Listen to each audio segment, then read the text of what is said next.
जय हिंद दोस्तों, आप सभी का स्वागत है फिर से आपके अपने यूट्यूब चैनल लर्नर शॉप पे।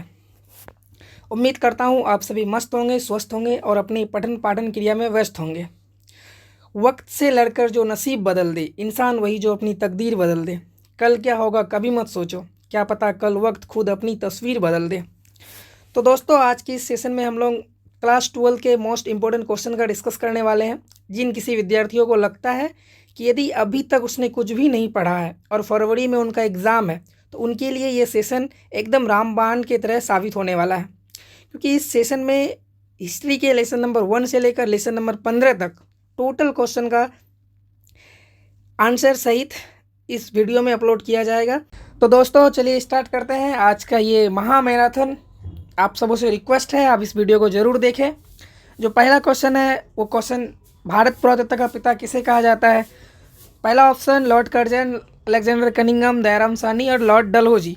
तो इनका जो आंसर जाता है अलेक्जेंडर कनिंघम को जाता है, क्योंकि भारत पुरातत्व का पिता अलेक्जेंडर कनिंघम को कहा जाता है। अगला क्वेश्चन है, सिंधु घाटी सभ्यता में विशाल स्नानागार के अवशेष कहाँ से प्राप्त हुए थे? तो स्नानागार की अगर बात हो तो ये मोहनजोदड़ो से प्राप्त हुए थे। साथ साथ सिंधु घाटी सभ्यता का सबसे बड़ा स्थल भी मोहनजोदड़ो ही था। हड़प्पा सभ्यता का सबसे बड़ा नगर कौन सा था? अगर नगर की बात करें, स्थल की बात करें या स्नानागार की बात करें, तीनों का आंसर मोहनजोदड़ो को ही जाएगा और ये आंसर मोहनजोदड़ो ही है। नेक्स्ट क्वेश्चन है, लोथल स्थित है। अगर बात करें लोथल कहाँ स्थित है, तो लोथल गुजरात शहर में स्थित है। आज भी लोथल है जहाँ पे जाके हम लोग आराम से घूम फिर सकते हैं और एक टूरिज्म प्लेस की तरह ये है। तो देखते हैं अगला क्वेश्चन, सिंधु घाटी सभ्यता की जुड़वा राजधानी कौन सी थी? अगर बात करें सिंधु घाटी की जुड़वा राजधानी की, तो ये हड़प्पा और मोहनजोदड़ो को ही सिंधु घाटी सभ्यता का जुड़वा राजधानी कहा जाता। हड़प्पा और मोहनजोदड़ो को ही सिंधु घाटी सभ्यता की जुड़वा राजधानी कहा जाता है, इसे याद रखिएगा आप लोग। अगला क्वेश्चन है, प्रसिद्ध ग्रंथ इंडिका की रचना किसने की थी? अगर बात करें इंडिका की, तो मेगास्थनीज ही इंडिका की रचना किया था और ये मेगास्थनीज वो था जो चंद्रगुप्त मौर्य के दरबार में आए थे। चलिए अगला क्वेश्चन देखते हैं, प्राचीन भारत में धम्म की शुरुआत किसने की थी? धम्म, अगर धम्म की बात करें तो धम्म एक धर्म था जिसे अशोक द्वारा चालू किया गया था। किसके अभिलेख में भूदान का उल्लेख मिलता है? भूदान मीन्स भूमिदान का उल्लेख किसके अभिलेख में मिलता है? तो देखते हैं, भूदान का उल्लेख जो मिलता है वो प्रभावती गुप्त के अभिलेख से पता चलता है भूदान का उल्लेख के बारे में। मेगास्थनीज भारत में किसके दरबार में आए थे? अभी मैंने पिछले क्वेश्चन में बताया कि मेगास्थनीज जो थे वो चंद्रगुप्त मौर्य के दरबार में आए थे और इन्होंने ही इंडिका ग्रंथ की रचना की थी। एलोरा में कैलाश मंदिर किस राजवंश ने निर्मित करवाया था? बात करें एलोरा का, जहाँ पे कैलाश मंदिर जो स्थापना हुआ था वो किस राजवंशों ने करवाया था?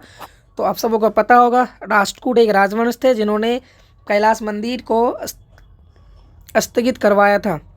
चलिए, आप सबों का फेवरेट क्वेश्चन, महाभारत युद्ध कितने दिनों तक चला था? आई थिंक 90% बच्चे को पता होगा कि महाभारत युद्ध जो था वो 18 दिनों तक कंटिन्यूसली चला था।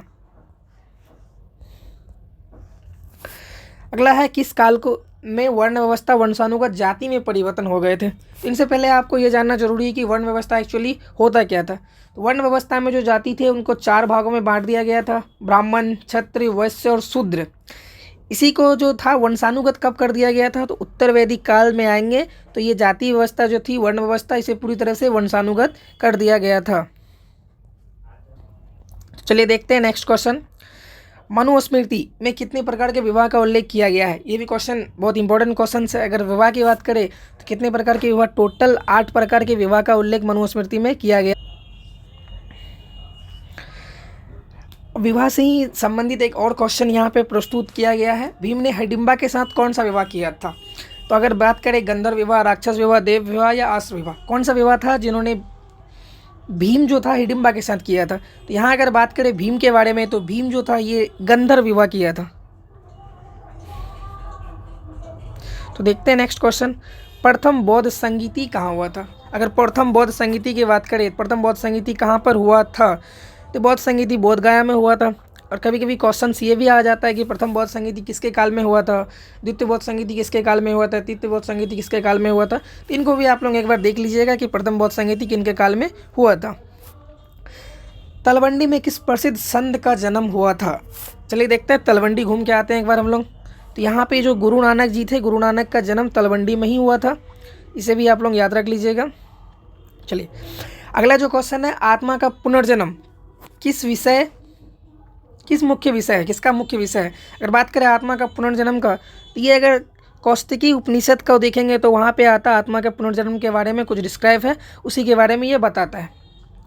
बुद्ध के उपदेशों का संकलन है। अगर बात करें बुद्ध का जो उपदेश दिया गया है किस चीज़ में संकलन है, तो ये सुत्पिटक ग्रंथ में आता है, जिसमें बुद्ध के हर एक उपदेशों का संकलन आपको मिल जाएगा। देखते हैं 21 नंबर क्वेश्चन। कालिदास, भवभूति, सुबंधु एवं वानभट्ट आदि किस धर्म के अनुयायी थे? अगर बात करें कालिदास का, भवभूति का या वानभट्ट का, ये किस धर्म के अनुयायी थे? तो ये सब जो थे सब शैव धर्म को मानने वाले थे। तो इसे भी याद रखिएगा कि कालिदास जो लोग थे ये शैव धर्म को मानने वाले थे। बौद्ध परंपरा में अशोक ने कितने स्तूप बनवाए थे? स्तूप की बात करें तो बौद्ध परंपरा में सबसे ज़्यादा स्तूप अशोक बनवाए थे, जो 84,000 थे। इसे ऐसे भी मान सकते हैं आप, क्योंकि यहाँ पे सबसे ज़्यादा स्तूप को बनवाने का काम अगर कोई किया है तो वो अशोक था। तो सबसे ज़्यादा आंसर में आपका 84,000 आता है, तो आपका आंसर भी ऑप्शन नंबर डी को जाता है। चलिए देखते हैं अगला क्वेश्चन। तहकीक ए हिंद किसकी यात्रा वृत्तांत है? अगर बात करें यात्रा वृत्तांत का तहकीक ए हिंद, तो आप लोगों ने नाम सुना होगा अलबरूनी, जिनका यात्रा वृत्तांत तहकीक ए हिंद है। चलिए आते हैं गुप्त काल। गुप्त काल में कौन सा चीनी यात्री भारत आया था? बात करें गुप्त काल का, तो गुप्त काल में जो था फायन नाम का एक चीनी यात्री था जो भारत का यात्रा पे आए थे। फ्रांसवा बर्नियर जिस देश से भारत आया था उनका नाम था, फ्रांसवा बर्नियर का नाम आप लोगों ने ज़रूर सुना होगा। तो ये कौन सा देश से आया था? अगर देश की बात करें तो ये फ्रांस से आने वाला था और फ्रांस से ही आया था। चलिए भारत में डाक व्यवस्था का वर्णन अपने यात्रा वृत्तांत में कौन किया था? अगर बात करें डाक व्यवस्था का, अपने यात्रा वृत्तांत में किसने डाक व्यवस्था का वर्णन किया था? तो इब्न बतूता थे, जिन्होंने अपने यात्रा वृत्तांत में जो था डाक व्यवस्था का वर्णन किया था। और ये इब्न बतूता जो था ये मोरक्को का रहने वाला था और वहीं से आए थे। चलिए देखते हैं कैप्टन हॉकिंस किस मुगल शासक के दरबार में आया था? चलिए कैप्टन हॉकिंस, अभी हॉकिंस बात करें तो ये इंग्लैंड से आया हुआ था, ठीक है। तो ये जो था जहांगीर के दरबार में आया था। जहांगीर मुगल सम्राट का एक किंग हुआ करता था, उसी के दरबार में आए थे कैप्टन हॉकिंस। बात करें गुरु नानक का संबंध किस धर्म से है? अगर देखिए गुरु नानक का संबंध, ये सिख धर्म से थे, इस्लाम धर्म से थे, बहाई धर्म से था, यहूदी धर्म से थे। तो जो गुरु नानक थे वो सिख धर्म से संबंध रखते थे, तो इसका आंसर जाएगा सिख धर्म को। सलीम चिश्ती की दरगाह कहाँ अवस्थित है? सलीम चिश्ती आप लोगों ने नाम जरूर सुना होगा। इनका जो दरगाह है वो आगरा में स्थित है। आगरा शहर में जाएंगे तो सलीम चिश्ती की दरगाह आज भी अवस्थित है। अंडाल का सही परिचय है। अंडाल का जो सही परिचय है वो एक अलवार स्त्री थी। अंडाल क्या थी? तो एक अलवार स्त्री थी। चलिए विष्णु को अपना पति कौन मानती थी?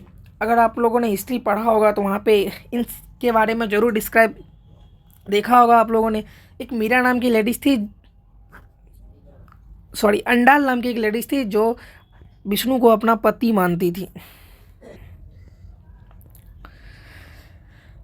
अगला क्वेश्चन है काशी में किस प्रसिद्ध संत का जन्म हुआ था? अगर हम लोग काशी घूमे तो काशी में देखें तो ये बल्लभाचार्य थे, जिनका जन्म काशी में हुआ था।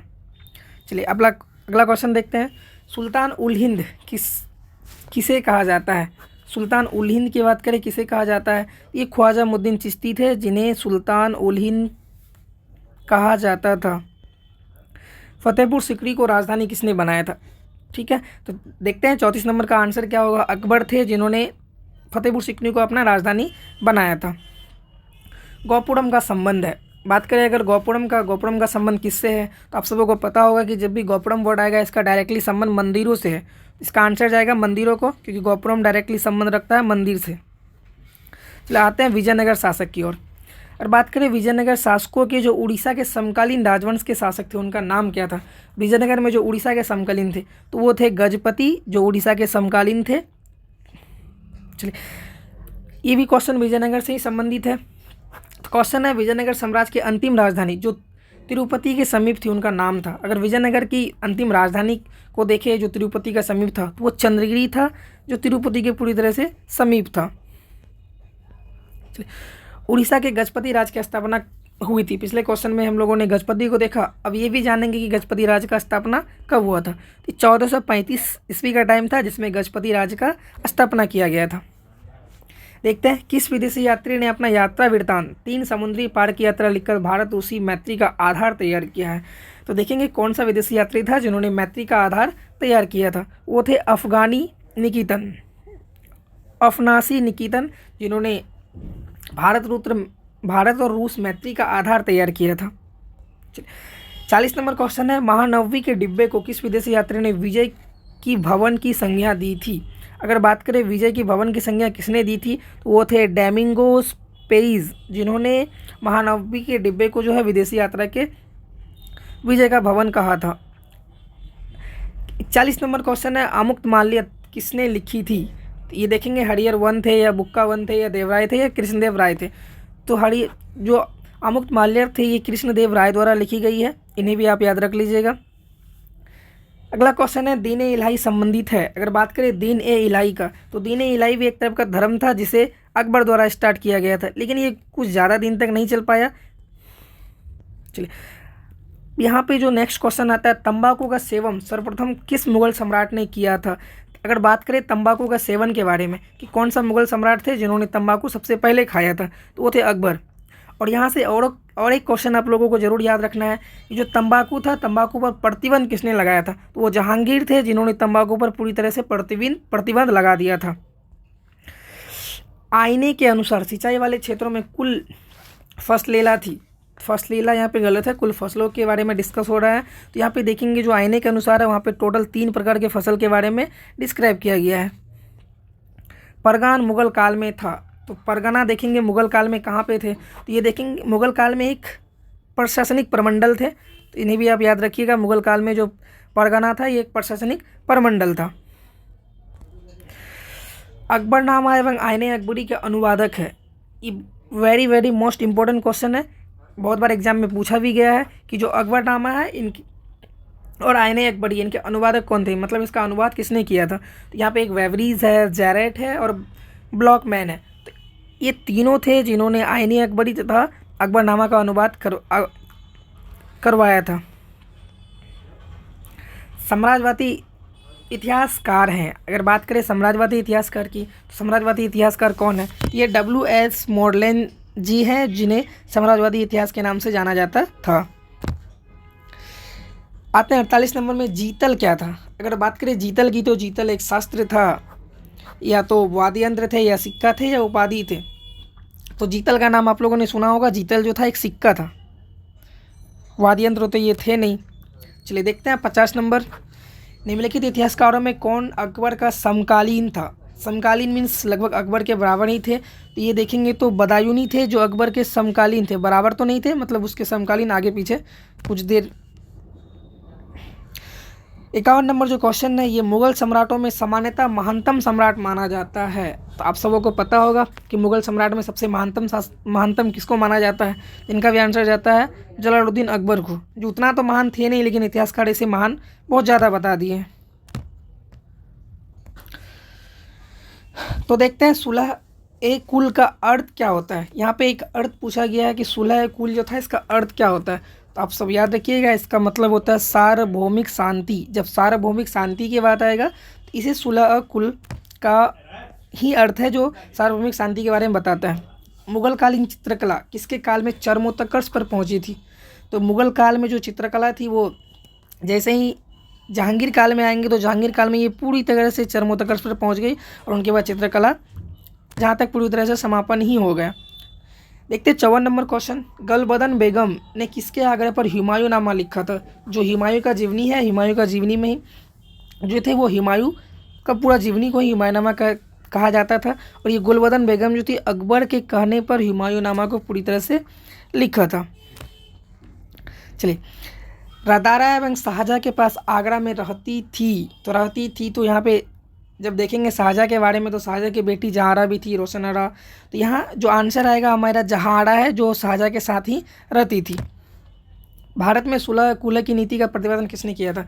अभी पिछले क्वेश्चन में मैंने सुलह कुल की नीति के बारे में बताया। अब यहाँ पे है इस नीति को जो था लाया कौन था, इसके बारे में जानना है। तो यहाँ अकबर जो थे, जो सुलह कुल की नीति को भारत में लेकर आए थे।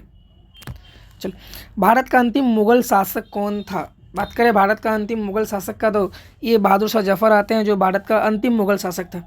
यहाँ पर और एक बात आप लोग याद रखिएगा कि कभी कभी जो है मुगल काल का सीक्वेंस पूछ लिया जाता है कि किन के बाद कौन था या किन के पिता कौन थे। तो याद रखिएगा, सबसे पहला जो थे बाबर थे, बाबर के बाद हुमायूं, हुमायूं के बाद अकबर, जहांगीर, शाहजहाँ, औरंगजेब। उनके बाद जो लास्ट किंग था वो बहादुर शाह जफर आता है। और यही नहीं, इनके बाद भी जो थे और राजा आए जो बहुत ही लोल प्रतीत हुए, जिनका आप लोगों के बुक में तो काम नहीं है, जब होगा आप लोगों के दूसरे वीडियो में बताएंगे इसके बारे में। तो देखते हैं अस्थाई बंदोबस्त जुड़ा हुआ है। अगर देखें अस्थाई बंदोबस्त किससे जुड़ा हुआ है, तो आप लोग याद रखिएगा लॉर्ड कॉर्नवालिस थे, जिनसे अस्थाई बंदोबस्त पूरी तरह से जुड़ा हुआ था। मीन्स अस्थाई बंदोबस्त को लाने वाला भी लॉर्ड कॉर्नवालिस ही था। 59 क्वेश्चन है, अपनी काल में अक्सर शक्तिशाली जमींदारों के लिए जो शब्द प्रयोग में लिया जाता था। तो देखेंगे, अगर जमींदारों की बात करें तो जो कंपनी काल में था, जमींदार को राजा कहा जाता था, राजा जी, इसलिए राजा याद रखिएगा आप। 60 नंबर का क्वेश्चन जो है वो है महाराजा महताब चंद्र का जीवन काल था। तो महाराजा महताब चंद्र का जो जीवन काल था वो कब से कब तक था? तो ये 1820 से लेके 1879 तक थे महाराजा महताब चंद्र का जीवन काल। देखते हैं 61 क्वेश्चन, बंगाल और बिहार में अस्थायी बंदोबस्त शुरू करने का श्रेय किसको जाता है? तो बात करें बंगाल और बिहार में जो अस्थायी बंदोबस्त को लेकर आए थे, ये बहुत ही मोस्ट इंपॉर्टेंट क्वेश्चन है। तो लॉर्ड कॉर्नवालिस जी थे, जिन्होंने बंगाल और बिहार में पूरी तरह से अस्थायी बंदोबस्त को लागू कर दिए थे। 62 क्वेश्चन देखें तो इसका संबंध है भारत में ईस्ट इंडिया कंपनी से, कि भारत में जो ईस्ट इंडिया कंपनी था वो कौन सी रिपोर्ट के अनुसार लाया गया था? 11वीं रिपोर्ट, 12वीं रिपोर्ट, 5वीं रिपोर्ट या नॉन ऑफ दिस, मीन्स इसमें से कोई नहीं। अगर इसका आंसर देखा जाए तो ये 5वीं रिपोर्ट में पूरी तरह से बताया गया है और ये लाया भी गया था। दक्कन दंगा आयोग कब गठित हुआ था? अगर बात करें दक्कन दंगा आयोग का, तो ये 1875 में दक्कन दंगा आयोग का गठन किया गया था। ये भी इंपॉर्टेंट है, इसे भी याद रखिएगा। तो चलिए नेक्स्ट क्वेश्चन देखते हैं 64, वेबगत का सिद्धांत का संबंध है। अगर आप वेबगत को नहीं समझ पा रहे हैं तो सीधे याद रखिएगा, ये जो था हड़प नीति से डायरेक्ट संबंध किसका है? वेबगत नीति को ही हड़प नीति भी कहा जाता था। तो जो आंसर नंबर 64 है वो डलहौजी को जाता है। जो वेबगत नीति हड़प नीति को लेकर आए थे वो डलहौजी जी थे, जो हड़प नीति को भारत में लेकर आए थे। चलिए अब हम लोग एंट्री मारते हैं 1857 की क्रांति में। अगर बात करें 1857 की क्रांति का विद्रोह का जो कानपुर में नेतृत्व किया था, कौन थे कानपुर में नेतृत्व करने वाला? तो आप सबों को पता होगा, जो नाना साहब थे वो कानपुर से नेतृत्व कर रहे थे। और यहाँ पे एक चीज़ और याद रखिएगा, 1857 की क्रांति में जो सबसे पहला शहीद होने वाला व्यक्ति था वो मंगल पांडे जी थे, जो 1857 की क्रांति में सबसे पहले शहीद हुए थे। मेरठ छावनी में सिपाहियों ने कब विद्रोह कर दिया? तो यहाँ से देखेंगे अगर मेरठ के बारे में कि मेरठ में सबसे पहला विद्रोह कब हुआ था, तो ये 10 मई 1857 में मेरठ में सबसे पहला विद्रोह हुआ था। और यही कारण था कि जो 1857 की क्रांति रहा पूरी तरह से असफल रहा, क्योंकि इसका जो डेट निश्चित किया गया था उस डेट से बहुत पहले क्रांति को प्रारंभ कर दिया गया था, और यही कारण से क्रांति पूरी तरह से असफल रहा। देखते हैं फिरंगी। आप सबों को पता होगा कि जो फिरंगी है ये अंग्रेज़ों के लिए प्रयोग में लाए जाते थे। तो ये किस भाषा का शब्द है? जो फिरंगी है, फिरंगी शब्द किस भाषा का शब्द है? तो ये फारसी भाषा का शब्द है फिरंगी। मारो फिरंगी को एक बहुत ही प्रसिद्ध 1857 की क्रांति के दौरान सागर एवं आसपास के क्षेत्र में किसने अंग्रेज़ों को परेशान किया था? अंग्रेज़ों को सबसे ज़्यादा अगर परेशान किया था सागर के क्षेत्र में, तो वो कौन थे? यहाँ पे जितने भी थे, मर्दन सिंह, बोधन दवा, बख्त वली, ये सब थे जिन्होंने अंग्रेज़ों को पूरी तरह से परेशान किया था। चलिए देखते हैं अगला क्वेश्चन। क्रांति के दमन के बाद कौन क्रांतिकारी नेपाल गया था? तो आप सब जानते होंगे कि यहाँ पे जो बेगम हजरत महल थी और नाना साहब, ये दोनों क्रांति का जैसे ही समाप्त हुआ क्रांति के बाद ये दोनों नेपाल चले गए। और नेपाल जाने के बाद आज तक इसका कोई भी नाम पता ही नहीं है कि ये जिंदा थे या बाद में मरे या कब क्या हुआ, इनके बारे में कोई डिस्क्राइब ही नहीं है कहीं। 1857 की क्रांति के प्रमुख नेता बहादुर शाह जफर को हडसन कहाँ से गिरफ्तार किया था? ये हडसन जो थे अंग्रेज थे, और बहादुर शाह जफर को जो था ये हुमायूं के मकबरे से उठाकर लेके चले गए थे। देखते हैं, किस महिला ने सतारा, उज्जैन, ग्वालियर आदि में 1838 से लेकर 63 ईस्वी तक अंग्रेजों के विरुद्ध षड्यंत्र किया था। अगर बात करें महिला की तो आप लोग तो इस क्वेश्चन से अच्छे से परिचित होंगे। जो महारानी बेजाबाई सिंधिया थी, ये पूरी तरह से षड्यंत्र किया था, जिस कारण 1847 की क्रांति का हारने का भी श्रेय इसी को जाता है। और ये इंडिया में जो है एज अ जयचंद जाना जाता है। जिस तरह से जयचंद की वजह से पृथ्वीराज चौहान हारे थे, उसी तरह से महारानी बेजाबाई सिंधिया की वजह से 1857 की क्रांति भी पूरी तरह से असफल रहा था। तो देखते हैं क्वेश्चन नंबर 72 को, 1857 के विरोध को किसने प्रथम स्वतंत्रता संग्राम बताया था। अगर बात करें भारत के प्रथम स्वतंत्रता संग्राम का, तो किसने इसको बताया था, तो आप लोगों ने एक प्रसिद्ध नाम सुना होगा, बीडी सावरकर का। बीडी सावरकर जी थे जिन्होंने 1857 की क्रांति को प्रथम स्वतंत्रता संग्राम के नाम से संबोधित किया था। चलिए आगे देखते हैं, भारत की राजधानी कलकत्ता से दिल्ली कब स्थानांतरित हुई थी। तो आप सबों ने ये तो ज़रूर सुना होगा कि भारत की राजधानी पहले दिल्ली नहीं कोलकाता हुआ करती थी। कोलकाता तो अभी आधुनिक नाम है, कोलकाता को पहले कलकत्ता के नाम से जाना जाता था। तो जब 1911 का समय था, उसमें दिल्ली दरबार लगा था और दिल्ली दरबार में ही ये फैसला लिया गया कि जो राजधानी है उसको कलकत्ता से दिल्ली स्थानांतरण किया जाएगा। तो ये टाइम जो था 1911 का टाइम था। और यहाँ पे एक और भी क्वेश्चन है कि भारत की राजधानी जो है कलकत्ता से दिल्ली पूरी तरह से स्थानांतरित कब हो गई थी, तो 1912 आएगा। लेकिन अगर स्थानांतरण की बात हो तो 1911 इसका आंसर करेक्ट है। भारत में जिस वर्ष के उपरांत 10 की जनगणना शुरू हुई थी। अगला क्वेश्चन हम लोगों का संबंध है जनगणना से। तो आप सबों को पता होगा कि भारत में जो 10 वर्ष का जनगणना प्रारंभ हुआ तो 1881 से ही स्टार्ट हो गया था। देखते हैं, विक्टोरिया टर्मिनस किस शैली की इमारत है। अब यहाँ पे शैली से संबंधित क्वेश्चन है कि विक्टोरिया जो टर्मिनस है वो किस शैली से है। तो आप सबों को पता होगा नव गाथिक शैली से संबंधित विक्टोरिया टर्मिनस का है। गेटवे ऑफ इंडिया किस शैली का उदाहरण है। तो ये भी शैली से ही संबंधित क्वेश्चन है कि जो गेटवे ऑफ इंडिया था वो किस शैली का उदाहरण है। तो गेटवे ऑफ इंडिया जो था इंडो सारासैनिक शैली से संबंध रखता है, क्योंकि गेटवे ऑफ इंडिया को जो था ये अंग्रेजों ने बनवाया था, इसलिए इसका संबंध भी अंग्रेजों इंडो से ही है। माई एक्सपेरिमेंट विथ ट्रू किसकी आत्मकथा है। अगर आत्मकथा की बात करें तो ये आत्मकथा जो है महात्मा गांधी का है, महात्मा गांधी का ही था। माई एक्सपेरिमेंट विथ ट्रूथ किसकी आत्मकथा है, तो महात्मा गांधी का है। देखते हैं अगला क्वेश्चन, गांधी इरविन समझौता कब हुआ था। मोस्ट इंपॉर्टेंट क्वेश्चन, गांधी और इरविन के बीच में जो समझौता हुआ था कब हुआ था। तो आप सबों को पता होगा जैसे ही सविनय अवज्ञा आंदोलन की समाप्ति की ओर जा रहा था उसी समय हुआ था। तो ये टाइम जो था 1931 का टाइम था, जिसमें गांधी और इरविन के बीच में समझौता हुआ था।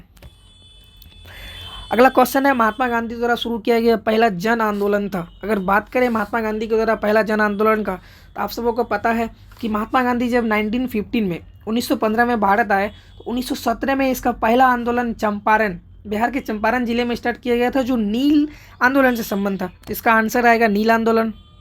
मोस्ट इंपॉर्टेंट क्वेश्चन है, इसे आप जरूर याद रखिएगा। गांधी जी ने असहयोग आंदोलन किस वर्ष आरंभ किया था। तो आप सबों से एक और भी रिक्वेस्ट है कि जितने भी आंदोलन है गांधी जी से संबंधित, इन सभी आंदोलनों को एक बार आप लोग जरूर देख लें, क्योंकि हर एक बार आंदोलन से क्वेश्चन पूछे जाते हैं। और असहयोग आंदोलन की बात करें तो 1920 में असहयोग आंदोलन का प्रारंभ हुआ था। तो बहुत सिंपल क्वेश्चन है, 1920 में कौन सा आंदोलन हुआ था। अब ये भी क्वेश्चन अभी मैंने पिछले क्वेश्चन में ही बताया कि जो असहयोग आंदोलन था उनका प्रारंभ 1920 में हुआ था। उसी क्वेश्चन में से फिर दूसरा क्वेश्चन निकल कर आता है कि 1920 में कौन सा आंदोलन आरंभ हुआ था। तो इसका भी आंसर असहयोग ही होगा, क्योंकि 1920 का टाइम में असहयोग आंदोलन ही शुरू हुआ था। अगर बात करें खिलाफत की, तो खिलाफत आंदोलन 1919 में स्टार्ट हुआ था। भारत छोड़ो आंदोलन 8 अगस्त 1942 में स्टार्ट हुआ था। और सविनय अवज्ञा आंदोलन जो था ये डंडी मार्च यात्रा से संबंध है, इसे याद रखिएगा अच्छा से। 1930 के समय में ये स्टार्ट हुआ था। देखते पूना समझौता। अगर बात करें पूना समझौता किस वर्ष हुआ था, तो पूना समझौता किनके किनके बीच हुआ था ये आप लोगों को पता होगा। तो इसका जो आंसर जाता है 82 का, ऑप्शन नंबर ए, 1932 में पूना समझौता हुआ था। चलिए आगे देखते हैं, महात्मा गांधी ने किसके विषय में निम्न शब्द कहे हैं। असफल हो रहे बैंक का उत्तर तिथि चौक है। तो ये किसके विषय में कहा था। तो क्रिप्स प्रस्ताव जब आया था तो क्रिप्स प्रस्ताव के विषय में गांधी जी ने इस टाइप की टिप्पणी की थी। 84 जो क्वेश्चन है, 1937 ईस्वी में कितने प्रांतों में विधायी सभा का चुनाव हुआ था। अगर बात करें चुनाव का, तो ये टोटल 11 प्रांत ऐसे थे जिनमें चुनाव हुआ था 1937 के समय में। तो देखते हैं महात्मा गांधी ने पहला किसान आंदोलन कहाँ शुरू किया था। अभी मैंने पिछले क्वेश्चन में आप लोगों को बताया कि जो गांधी जी थे अपना पहला जो आंदोलन था वो बिहार के चंपारण जिले में नील के विरोध में किया था। तो ये इसका आंसर आएगा चंपारण जिला। चंपारण में ही गांधी जी अपना पहला स्टार्ट किया था। चलिए मोस्ट इंपॉर्टेंट क्वेश्चन, चोरी चोरा कांड कब हुआ था। बात करें चोरी चोरा कांड का, तो इसमें आप लोगों को कभी कभी कन्फ्यूजन होगा क्योंकि कुछ कुछ बुक्स में जो ये 4 फरवरी को भी इंडिकेट करता है और 5 फरवरी को भी इंडिकेट करता है। तो इसका जो सही आंसर जाता है वो 5 फरवरी 1922 को जाता है। तो कन्फ्यूज़ नहीं होना आप लोगों को 4 फरवरी है या 5 फरवरी है। इसका सही आंसर 5 फरवरी है। अगला है नमक कानून किसने तोड़ा था। तो नमक कानून की अगर बात करें तो ये महात्मा गांधी थे जिन्होंने नमक कानून का पूरी तरह से विरोध किया था। दांडी मार्च यात्रा में अपने 78 अनुयायी के साथ लगभग 250 किलोमीटर पैदल चलकर समुद्र किनारे जाकर नमक बनाए और नमक कानून का पूरी तरह से उल्लंघन करवा दिया था, वो महात्मा गांधी जी थे। तो देखते हैं शहीद आज़म, बात करें अगर शहीद आज़म की, शहीद आज़म किसे कहा जाता है। तो यहाँ पे अशफाकुल्ला खां था, सरदार भगत सिंह थे, चंद्रशेखर, सुभाष चंद्र बोस। तो आप सब इसका आंसर ज़रूर बताएं कि कौन थे जिसे शहीद आज़म के नाम से जाना जाता है। तो सरदार भगत सिंह जी थे जिन्हें शहीद आज़म के नाम से जाना जाता है। 89 क्वेश्चन है, कांग्रेस और मुस्लिम लीग में लखनऊ समझौता कब हुआ था। तो देखते हैं अब लखनऊ समझौता के बारे में कि कांग्रेस और जो मुस्लिम लीग थे दोनों में समझौता कब हुआ था। तो ये समझौता दिसंबर 1906 इट मीन्स 1916 ईस्वी में कांग्रेस और मुस्लिम लीग के बीच में हुआ था। चलिए अगला क्वेश्चन है, फ्रंटियर या सीमांत गांधी किसे कहा जाता है। अगर फ्रंटियर और सीमांत गांधी की बात करें तो खान अब्दुल गफ्फर खान को ही फ्रंटियर या सीमांत गांधी के नाम से जाना जाता है। 91 क्वेश्चन देखते हैं, मोहम्मद अली जिन्ना के बारे में कौन सा कथन सही है।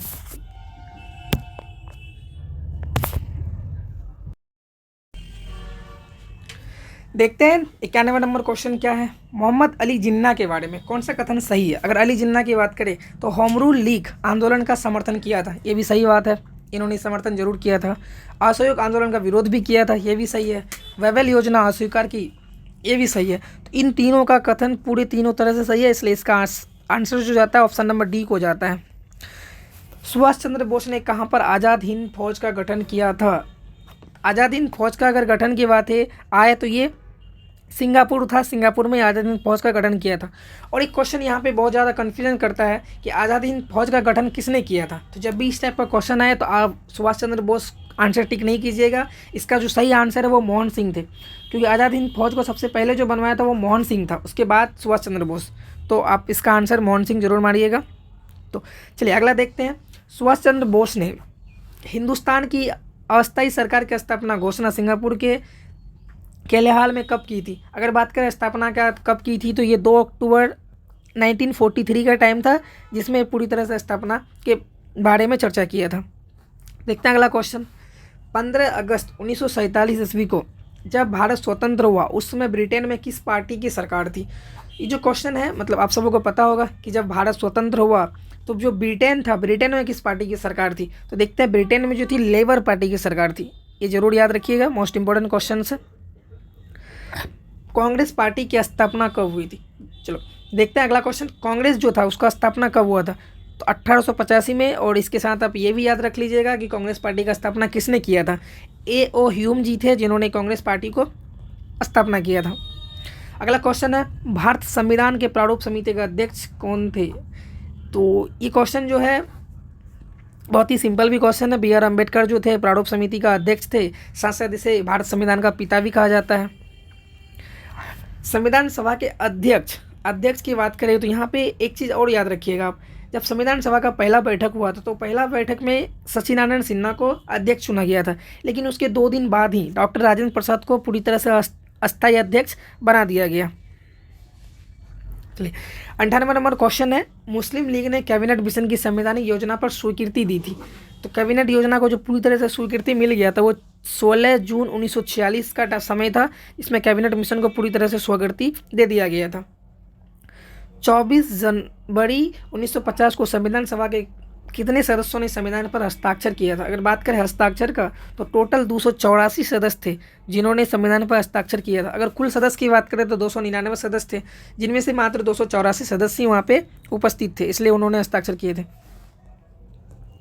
उम्मीद करता हूँ आप सभी को ये सेशन अच्छा लगा होगा और आप सब अपना जितना भी स्कोर है कमेंट बॉक्स पे ज़रूर शेयर करिए कि आप लोग 100 में से कितना नंबर लेकर आए हैं। और इसी तरह के हेल्पफुल वीडियो पाने के लिए हमारे चैनल को सब्सक्राइब जरूर करें।